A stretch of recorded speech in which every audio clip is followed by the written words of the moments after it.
Olá, a gente está aqui de volta com o Terceiro Setor no Divã para trazer os principais temas do Terceiro Setor.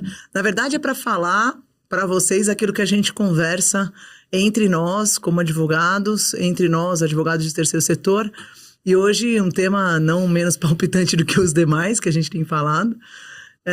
Imunidade, isenção. Então a gente vem focar um pouco sobre essas mudanças da Constituição Federal, bater um papo aqui, acho que é bem interessante sobre, não só sobre as mudanças, mas sobre o que efetivamente é o impacto da imunidade ou da isenção nas organizações. Tentar desmistificar um pouco.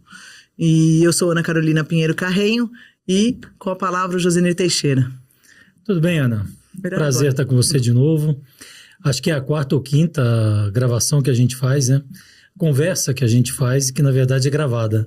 A gente sempre brinca que se gravasse tudo que a gente fala, talvez nos dias de hoje não seria politicamente correto, né?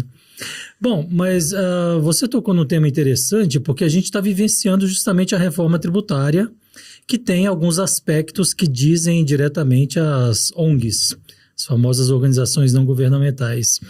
Eu acho que seria interessante, Ana, antes da gente chegar na reforma propriamente dita, a gente desmistificar um entendimento que todo mundo tem, que ONG é sinônimo de não pagamento de imposto.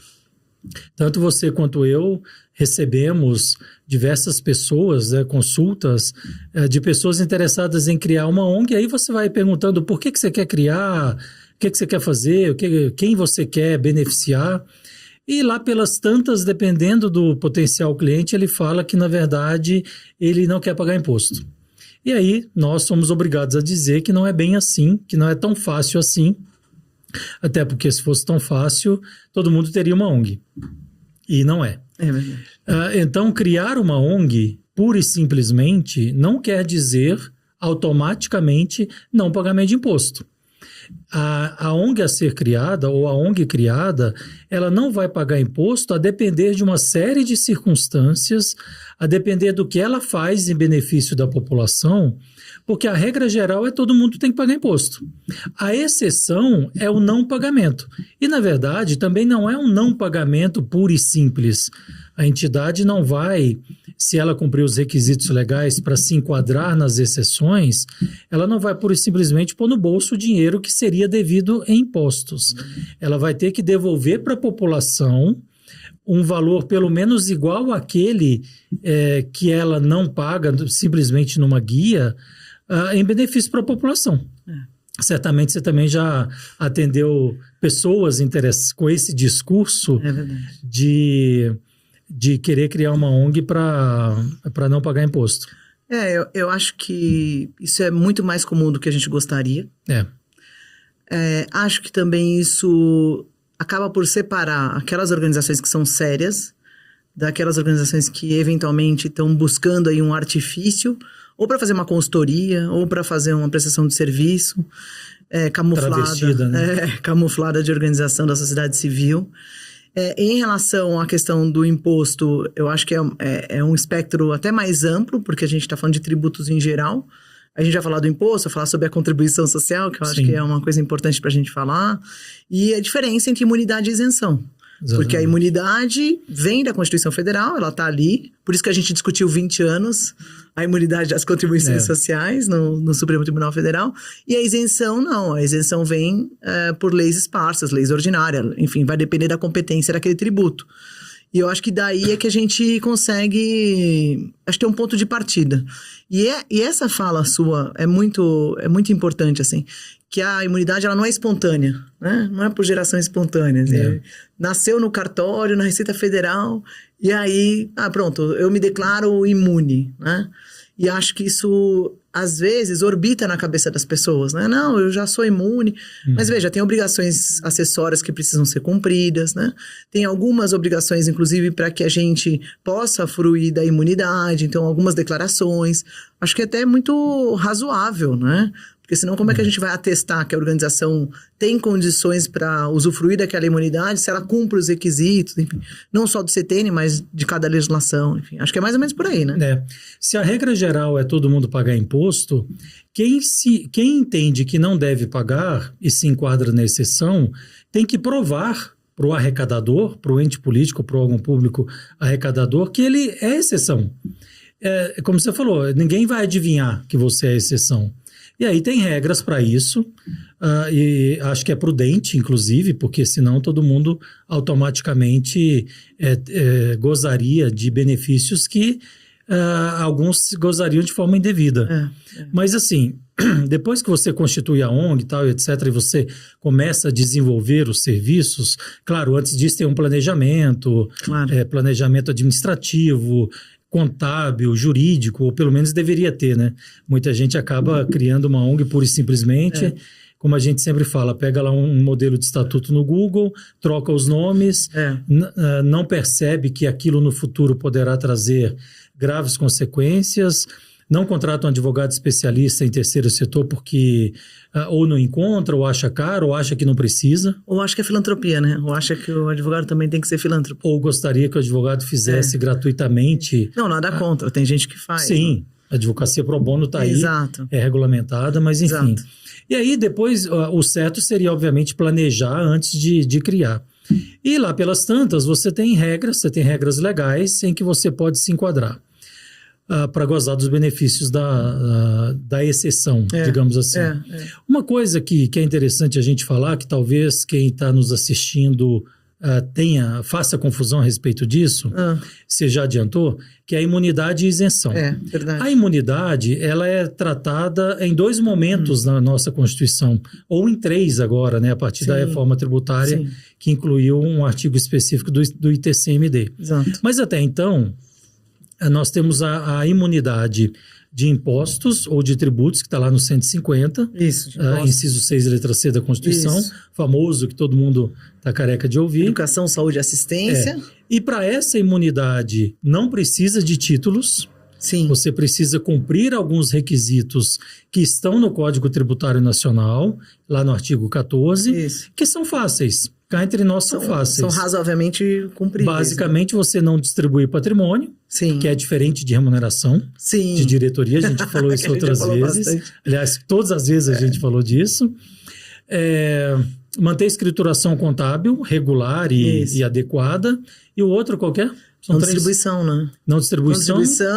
Investir no país. Investir no país. Nacional. Você não pode investir no exterior para gozar de um benefício que você vai ter aqui no Brasil, né? Na verdade, na verdade, acho que não é nem o investimento em si, porque a gente tem organizações que têm, inclusive, possibilidade de fazer investimento em fundos de fundos internacionais, né? Então, aplicar no país. Exato. Aplicar no país. Então, o recurso desses investimentos retornam para o país, inclusive valem mais, às vezes, do que se investir em fundos aqui, né? Então, também tem essa questão. Então, para essa imunidade do 150, inciso 6, letra C da Constituição, basicamente você tem que provar o cumprimento desses requisitos que a gente acabou de falar. Em regra, sim. Em regra. Eu ia emendar.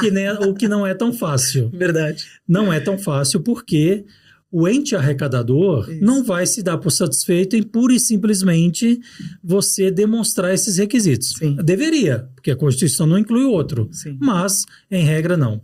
E o SEBAS, nosso famoso SEBAS, ele é necessário, obrigatório, e o STF já sacramentou a obrigatoriedade dele. Ele é exigível para o gozo da imunidade do 195, parágrafo 7º da Constituição, que trata das contribuições sociais, ou, em outras palavras, para a cota patronal do INSS. Aí tem SAT, RAT, tem contra terceiros, enfim. Tem os terceiros. Tem uma série de contribuições que estão ali naquele pacote. Exatamente. E há uma lei específica só para tratar dele, né? Exato.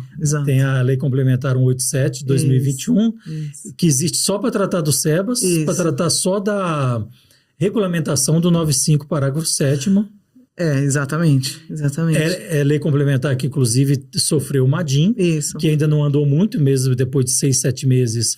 Não andou muito, ela está distribuída lá para um ministro que eu esqueci agora qual que é, do STF, e está lá dormindo em berço esplêndido e nada aconteceu desde então. Em relação ao SEBAS propriamente dito, a gente trabalha bastante com o SEBAS, mas uma das coisas que eu acho que a gente foi permitindo ao longo do tempo, assim, foi, vamos dizer, admitindo, né? É que a imunidade estaria vinculada, porque tem uma lógica, obviamente, no 195, parágrafo 7º, mas diferente da lógica do 150, de contraprestação, enfim. A gente foi admitindo que a assistência social, a educação e a saúde não é desenvolvida de acordo com aquilo que a Organização da Sociedade Civil promove. Tem que ser de acordo com aquelas estabelecidas caixinhas de políticas públicas. Sim. Então, tem aí algumas questões que eu acho que precisariam ser melhor discutidas, porque a educação só pode ser educação regular, a saúde é só o SUS, né? E a assistência social só aquilo que é tipificado. Então, se alguém faz uma atividade de promoção, sei lá, atenção à educação, por exemplo, que a gente tem... Algo diferente, né? Não está normatizado. Ou assim, não está categorizado pelos conselhos. Então, a gente vai descendo alguns níveis hierárquicos para regulamentar algo que deveria ser só com base na lei complementar. Exatamente. Então, isso que eu acho que mais, assim, me causa uma estranheza, né? Porque você tem aí a educação. Se eu tiver promoção à educação, uma atividade de educação que não seja educação regular, um contraturno, por exemplo, que está na assistência, se não for naquele formato, você não consegue inscrição. Então, eu acho que esse tipo de coisa a gente foi permitindo, sabe? Foi. E eu acho que isso é muito ruim, porque ficou limitado a certas formas de desenvolver essas 3 atividades. Mas se você pensar a cultura, em dizer, lato sensu, ou outras atividades, enfim, desportivas, que estariam ali abrangidas pela educação, saúde e assistência, de forma genérica, poderia ter sido uma abordagem mais ampla, né? E por mais que as entidades tenham participado desses processos, dessas discussões, a gente foi milhões de vezes em Brasília, você continua indo a Brasília, explicando para deputados, para senadores, que depois são substituídos e você tem que começar tudo de novo. Por mais que houve, teoricamente, esse diálogo da sociedade, da famosa sociedade civil, você tem razão. A gente não foi conseguindo, por mais que a gente discutisse e explicasse, a gente não conseguiu inserir isso na normatização. E a gente acaba pagando um preço por conta disso hoje, porque você fica muito ali regulado por questões clássicas que não permitem inovações. Exato. O fomento de ações que já são testadas pelas organizações, já tem metodologia que às vezes é muito melhor do que aquela que existe na administração pública, que poderia servir para aprimorar e a gente não consegue, né? E o gestor público ou órgão de fiscalização, ele tem muita restrição, reticência, medo, e não faz de jeito nenhum a validar essas coisas que não estão lá, até porque, em última análise, ele até pode responder por improbidade administrativa em aceitar algo que pode ser benéfico para a população, mas que não está discriminado, normatizado e tudo. A gente teve um caso de segurança alimentar que, para fins de SEBAS, não certificava, né? E aí a gente teve que fazer... E no município, a inscrição era do CMAS de segurança alimentar, porque eles atuavam junto com o município e junto com o Estado. E aí a gente fez uma conversa, teve que fazer um diálogo com o governo federal, explicar. Então, assim, tem alguns casos que são uns casos atípicos que precisam também ser recepcionados. Senão, assim, fica tudo muito num formato que talvez não seja, ao longo do tempo, o ideal, né? Então... E você conseguiu avançar nesse caso concreto? A gente está conseguindo. Está conseguindo. Eu acho que talvez o que a gente mais teve, vamos dizer, sucesso foi numa outra situação que era a casa de acolhimento só de segunda a sexta, e que não era, enfim, admissível, porque casa de acolhimento, enfim, é contínuo, né? Só que o que acontece? Era um município vizinho do Rio de Janeiro, onde as mães eram empregadas domésticas, deixavam as crianças lá durante a semana e no final de semana pegavam. Então a gente conseguiu enquadrar, mas veja, a gente teve que fazer um trabalho de 3, 4 anos para explicar que o que a gente tem que atender é o público fim, né? Não necessariamente a caixinha. Porque, às vezes, a caixinha não vai enquadrar na realidade. Exatamente. Então, a gente tem, por exemplo, problemas relacionados às resoluções ou às normativas que são municipais ou mesmo estaduais, que são mais adequadas do que aquela que vem da União. Porque da União é diferente a realidade. Sim, né? Total. Então, eu acho que essa falta de enxergar como é que funciona no município precisaria ser melhor refinada, sabe? Porque aí a gente teria outras organizações com certificação de SEBAS. E você deu entrada no SEBAS e possivelmente vai conseguir? Esse da casa, sim. Olha. Da segurança alimentar ainda não, a gente ainda está aguardando, mas assim, é uma questão que precisa ser trabalhada, né? Mas aí você tem que abrir um flanco que não foi aberto ainda. Tá, mas eu comentei que quem nos assiste talvez faça essa confusão de imunidade, e aí eu dei esses 2 exemplos que estão lá na Constituição E depois você pode falar, fala do terceiro agora, do 155. Da imunidade específica que foi incluída com a reforma. Legal. Depois a gente retoma a isenção. Beleza. Bom, eu acho que essa é uma excelente notícia, porque a gente trabalhava sobre isso há muito tempo. Eu posso falar que eu era, vamos dizer, não posso falar ativista, mas eu fiz desse tema da doação incentivada o meu tema do mestrado. Então, assim, eu gosto muito desse tema. Eu sou testemunha que você fala sobre isso há muito tempo. A idade engana, você sabe, né? Mas, enfim. Então, assim, o que acontece? A gente teve a possibilidade agora de trazer uma dicotomia que não existia até então.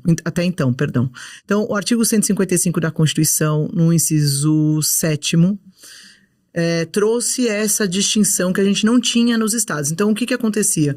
Não importava para quem você ia doar. Se era para o seu filho, se era para sua filha, para sua esposa, ou enfim, se era uma doação para fins de planejamento tributário, né? Então, as organizações eram tratadas igualzinho qualquer um, né?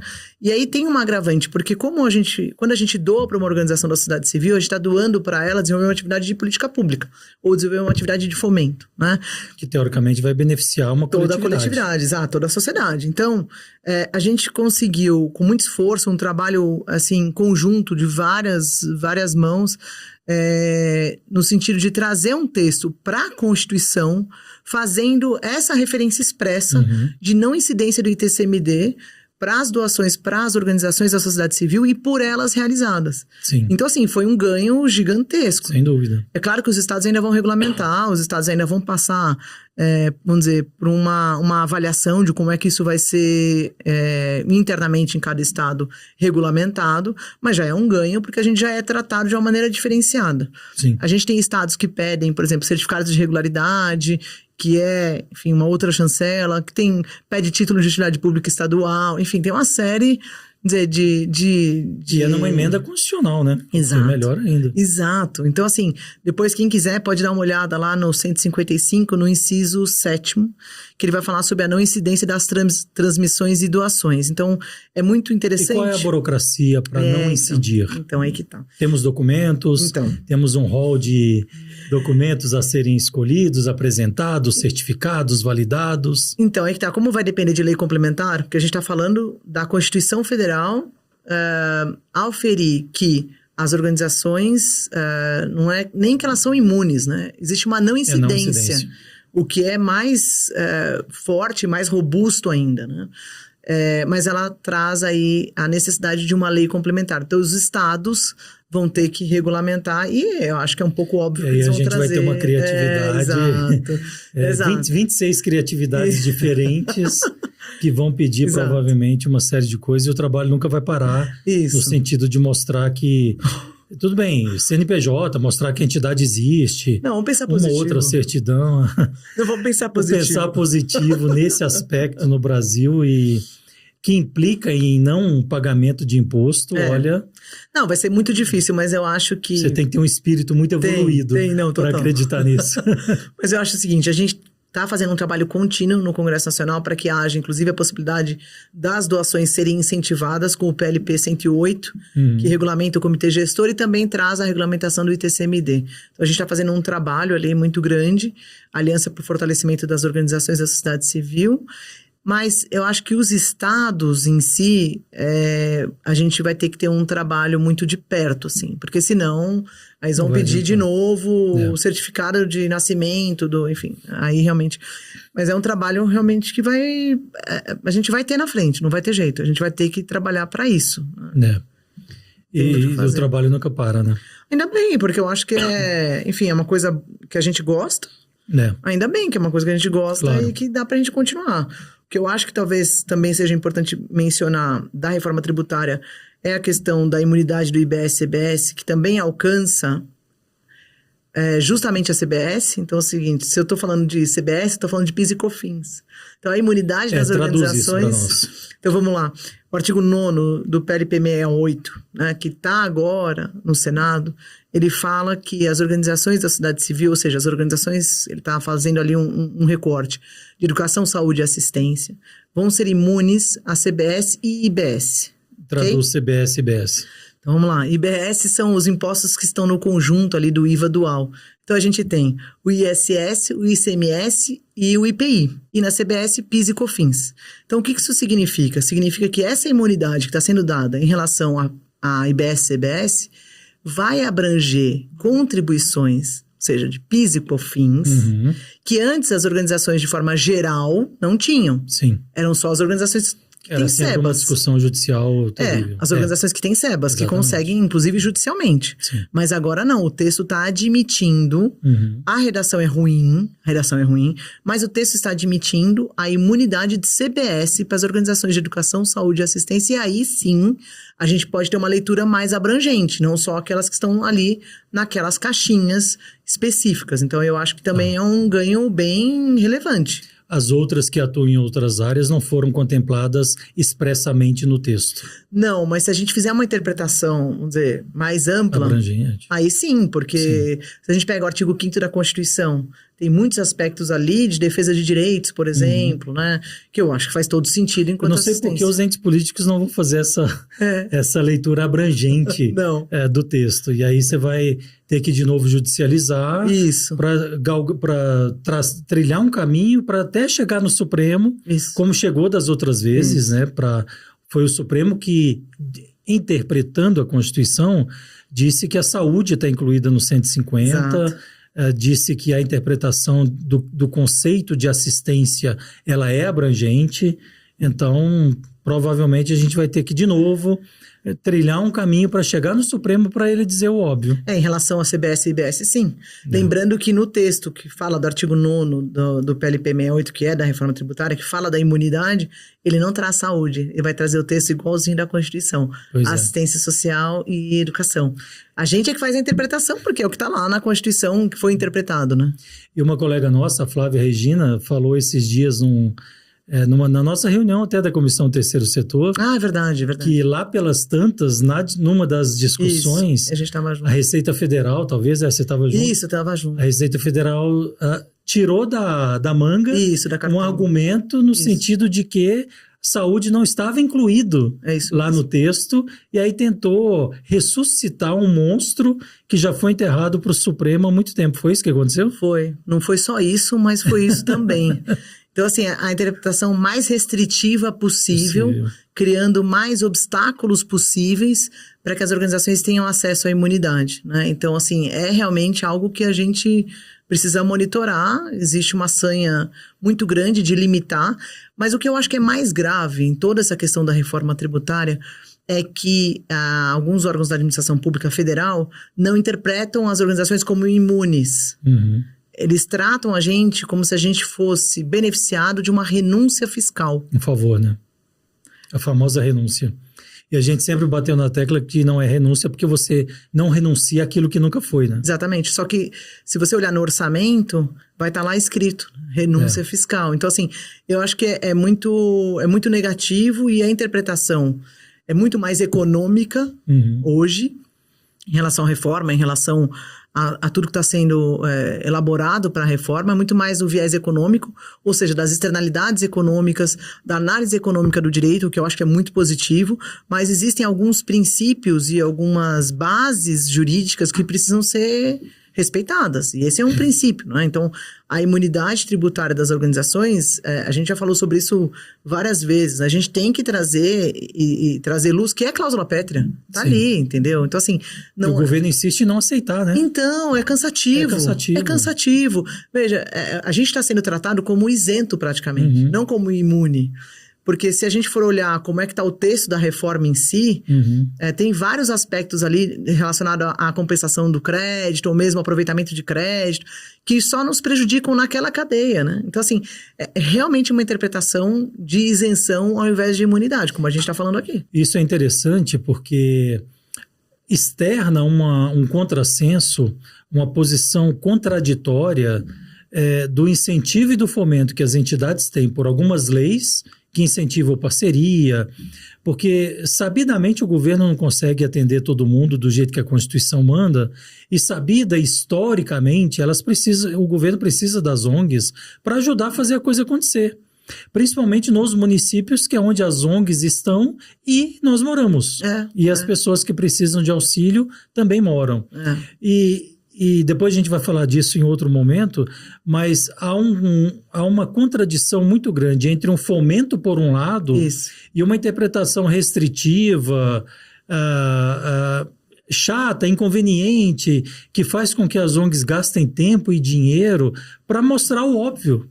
Então, é como se o governo desse com uma mão e tirasse com a outra, e você fica ali no meio tendo que usar o judiciário, gastar dinheiro para esclarecer que elas são beneficiárias das disposições que constam da lei e da própria Constituição. Não, e a gente tem que esclarecer para a administração pública, né?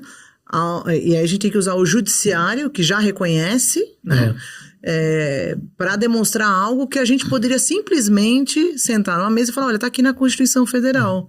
Mas não, a gente tem que usar um instrumento, tem que movimentar a máquina do judiciário, porque só se o judiciário disser é que a gente vai cumprir. Então, eu acho que isso, tanto nos municípios, em relação ao IPTU, por exemplo, em relação ao ISS, assim, a gente tem que ter muita paciência, né? Porque realmente é algo que salta aos olhos, né? Assim, tem pré-requisito, a gente cumpre o pré-requisito, então tem que fazer uma declaração prévia, tem que fazer o cadastro prévio. Se as pessoas soubessem a quantidade de cadastro, de preenchimento de ficha, de cadastro, de credenciamento... Com apresentação de documento. Que a gente tem para fazer, inclusive, assim, documentação repetida, né? Que se eles cruzassem as informações, todas, via sistema, já teriam, né? Isso é um absurdo, porque a decisão existe, todo mundo conhece, mas o agente do Estado que está ali naquela reunião ou que decide alguma coisa, ele insiste em negar o óbvio. É impossível em 2024 alguém do Estado, da estrutura do poder público, tentar argumentar que saúde não é beneficiário do que está... Se o Supremo já disse. Exato. Antes do Supremo definir, já faz tempo, faz anos, né? 20 anos que o Supremo já decidiu isso. Quer dizer, mesmo depois de tanto tempo, mais de 20 anos, você tem que mostrar que aquilo existe e está valendo. Sim. É um absurdo isso. Eu nem sei se talvez a gente tivesse que, em algum momento, acionar o Estado por conta dessa demora, dessa restrição, dessa dificuldade imposta por um agente público, numa questão sabidamente sacramentada. O que a gente Eu acho que talvez algo mude só depois que alguma ONG que representa as nossas ONGs, né, uma ONG representativa e abrangente, fizesse isso, porque senão a gente vai ficar eternamente com essa espada de Damocles na cabeça, tendo uma coisa e com medo de usar. Exato. E eu acho também, é difícil a gente ver as pessoas tendo uma conversa franca sobre isso. Né? Pois é. Então eu acho que isso também é uma das coisas que a gente tem que continuar trazendo, continuar levantando. Mas antes de acabar esse nosso papo rápido... Sabia que você ia falar isso. Eu quero fechar o raciocínio, porque a gente falou das 3 imunidades agora. Puxa, é verdade. E tem a isenção. Tem a isenção. A isenção, ela pode ser buscada por uma ONG que não se enquadre nos requisitos constitucionais das imunidades. E essas isenções vão estar em leis infraconstitucionais, que a gente fala, que são leis municipais e estaduais. Então, ainda há um caminho para as ONGs não pagarem imposto, não porque há uma norma, há um ditado geral que diz isso, mas se ela se enquadrar ou nos requisitos do 150, 6, letra C, ou do 95, parágrafo 7º, ou do 155, parágrafo 7º do TCMD. Então, e isso tem que ter um planejamento, tem que ter uma análise, tem que ter uma análise jurídica, inclusive, das leis municipais e estaduais, para que se interprete e defenda o direito da ONG. Se ela não se enquadrar na imunidade, ela se enquadrar numa isenção municipal e, às vezes, ela pode se beneficiar por conta disso e auxiliar ainda mais a população com a aplicação daquele dinheiro que seria pago numa guia, mas aplicado no desenvolvimento e no atendimento ali da população. Porque na prática, para a organização não vai fazer diferença, ela não vai recolher, tanto para a imunidade quanto para a isenção. Para ela, no operacional, a gente sabe que faz muita diferença tecnicamente falando, mas para ela, no operacional, ele fala, bom, eu não vou recolher, mas eu vou ter que reinvestir. Sim. E o resumo é... Exato, é isso que eu ia falar. E o resumo é, exato. O fato de ser ONG por si só não quer dizer que ela não pague imposto. Em absoluto. Ela tem que se enquadrar nas exceções à regra geral, que estão na Constituição ou nas leis estaduais e municipais, que tratam de isenção e não de imunidade, coisa que a gente fala desde quando a gente era estudante, que imunidade está na Constituição e isenção está nas leis, todas exceto na Constituição. Não, e só para terminar mesmo, terminando, é só lembrar daquilo que a gente falou numa das nossas conversas sobre estatuto. Exatamente. Porque vai ter que estar vinculado ao estatuto e toda a documentação complementar. Por isso que não se pode pegar um modelo do Google pura e simplesmente, sem planejamento de onde os instituidores querem chegar, mas havendo a predisposição de pessoas em criar ONG, elas devem se cercar de profissionais especialistas para isso. Não só na área do direito, mas na contabilidade, da psicologia, da assistência social, planejamento, da administração. Isso, porque o que a gente vê na prática é muita entidade muito bem intencionada, com pessoas muito voluntariosas que dedicam tempo e até dinheiro para atender o próximo, e por um detalhe de não saber e não conhecer a burocracia, ele acaba não executando essa burocracia e ele é penalizado de uma forma, às vezes, bastante forte, e que chega para a gente, chegam casos para nós em que você vê que as pessoas estão muito interessadas em ajudar o próximo, mas por conta de uma besteira que não foi observada, ela acaba sofrendo uma autuação que nem sempre a gente consegue reverter, nem sempre a gente consegue explicar para quem autuou detalhes e dá uma dor no coração quando isso acontece, porque você vê que a pessoa quer fazer um bem, mas não consegue. Então, a gente encerra por aqui. E logo mais a gente volta falando mais sobre as questões das imunidades, das isenções e um pouco da nossa vivência, um pouco da nossa experiência para vocês. Obrigada.